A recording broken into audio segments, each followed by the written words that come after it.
Если вы хотите избавиться от кашля за одну ночь, без всяких лекарств, без всякой химии, я вам сейчас расскажу очень простой рецепт. Приготовьте его в домашних условиях.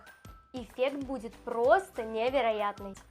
А для нашего рецепта нам нужно, мы берем 1 стакан молока.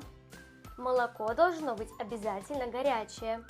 В молочко мы добавляем чайную ложку меда и чайную ложку сливочного масла, яичный желток и 1/3 чайную ложку соды. И все хорошенько, тщательно перемешиваете. И выпиваете целый стакан на ночь перед сном. И можно еще утром натощак выпить стакан.